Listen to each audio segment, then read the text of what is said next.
quick changing of spark plugs in a Nissan Elgrand, the VQ35 litre engine.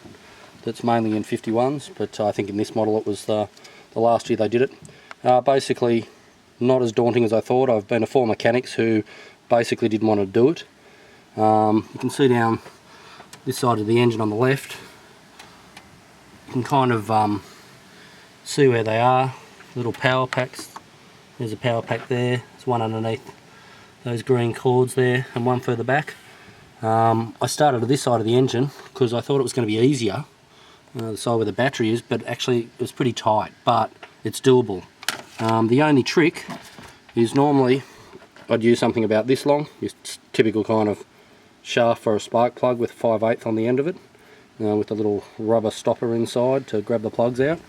But I found that I couldn't use that, so I had to use 2 of these half ones.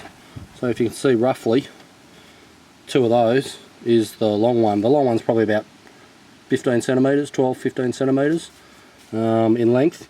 But because of the brake booster, I don't know if you can really see in there, but I'll try to get the torch in there. You've got the brake booster there, and the last power pack is underneath the brake booster down in there somewhere. So the long shaft was too long and it would crash into the brake booster. So basically you need 2 shorties, which are probably about 7 centimetres long, and with those 2 you put one onto the socket, the 5/8 socket for the plug, for that final hole at the end there, for the final spark plug. Drop it in the hole. You can just see the tip of the end. With the tip you connect another one, which at the moment I'm using on the other end of that. But basically the 2 shorties is about the best tip I can give you for the back. Don't start the job without 2 of the extension shafts that are about 5 or 6 centimetres, 7 centimetres long. You'll definitely need them for that side of the engine. No other way to do it. Shut up, you friggin' dog, piss off. Go! Down this side, I thought it was going to be a really hard job. So I started on the other side like I said, but it's actually not too bad. You can kind of see I've got the power packs off at the moment. The middle one, I've heard people saying that you have to take off the whole manifold intake because it's kind of in there. I'll try to get in a bit closer so I can show you. So the torch is on the power pack now. There's the inlet manifold, but underneath the inlet manifold, you'll see that hole there. This solenoid here came out of. Now there's no bits fell out with it. I didn't know what it is, I still don't know what it is. But it's basically a black solenoid valve that has 2 Phillips head screws holding it in to just underneath the manifold inlet there, where all your rubber hoses connect to. So basically, pull it out. There's a seal there that came out of it. I pulled that out just very carefully. It's like a rubber ring seal. It's a long-lasting metal and rubber ring, so you don't need to replace it. Just once you pull that solenoid valve out, be careful with the screws. They're really dicky and you've got to have a kind of medium-sized flathead or good Phillips head screwdriver to get them out. I nearly shredded one at the last minute. You can probably see the head of it there. It's looking pretty rooted. So, but in the end it came out without too much fuss. So the power pack that you can see there, it fits with about, this is number 4. They're actually numbered. I don't know if you can see the tape in there, but there's already numbering on all the PowerPoint packs, the spark plug packs. So it's pretty hard to get them wrong when you're putting them back in. Number 6, number 4, number 2 on this side. And that middle one, which apparently causes grief, or mechanics like to say so or whatever, it's a load of bollocks. You just pull out that simple little solenoid valve there. So I'll pick it up for a minute so you can see what the other side looks like. Has a single point where there's a blue wire down in there, connects to it, the blue kind of pack. Nothing special about it. It's got like a rubber end on it. Hard to break. Can't see it doing any harm pulling it out. There's no adjustment or no springs came out, nothing scary. So yeah, basically doing your own plugs, it's probably taken me, I'm probably about 10 minutes off finishing. I've just got to put the last 2 power packs in, which is only a 10-minute job on this side of the engine because you've actually got quite a lot of room. Once you take out the hoses, get rid of that thing. The only tricky thing with the hose, I found that those 2 are easy enough to come off.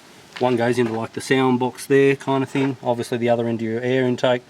Little tiny tube came out of this one, it's kind of sitting there for now. But this back one, there's this back one there, that goes onto a hose. You can't see it, but it's right down the back there, and they have those little bastard clips, like a bigger version of, sorry, bad camera work, but bigger version of that bloody thing, and it's so hard to get to, it's ridiculous. But in the end, that's probably taken as long as any other part of the job, is just getting this bloody thing out without breaking any hoses off it. There's a typical power pack. That's for the number 2 cylinder. Just be careful pulling them out. Reasonably fragile, I suppose, but so far, you know, good pull on them. They've stayed together. Everyone was telling me there's probably platinum plugs in this car, but they weren't. They were iridium, which I think only do about 35,000 Ks before they need a change. And my Elgrand's got 130 on the clock. It just did a servicing last week, but like I said, no one will change the bloody power, you know, the spark plugs. So, but I've just changed them back over with some more iridium plugs. It's pretty much the code that came out of the car, and the ones that I brought were the LFR5AIX/11P. They came out, and same crap is going back in. So I didn't bother with platinums. Apparently, not that I know much about plugs, but platinums last for a lot longer, but I don't think they spark as well as the ones, as iridium ones. So anyway, just putting it back together, 10 more minutes. I'm going to give the oxygen sensor, or the MDF, or whatever it's called, that's just hanging off the air intake, a clean. I always give it a clean every 10,000 or so with a non-contact cleaner. They're pretty expensive. It's actually about 20 bucks a bottle, but you can spray it on anything and it doesn't leave any grease. It just evaporates.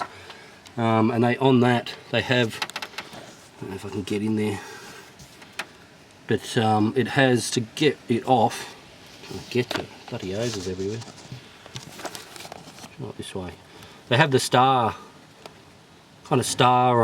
screws on it, so it's about the only part of the car that has that, which is just generally annoying. So you know, they come in a lot of little toolkits anyway, and you can buy them from the hardware shop. So 2 of them, and this part here will just slide out, has a little sensor on it when you do undo those screws, and give it a quick spray with that crap, and it cleans it right up. So I've used that contact spray also inside the throttle body, and that solenoid that came out of there was filthy. Whatever it does, it must get a fair bit of air around it from the inlet manifold,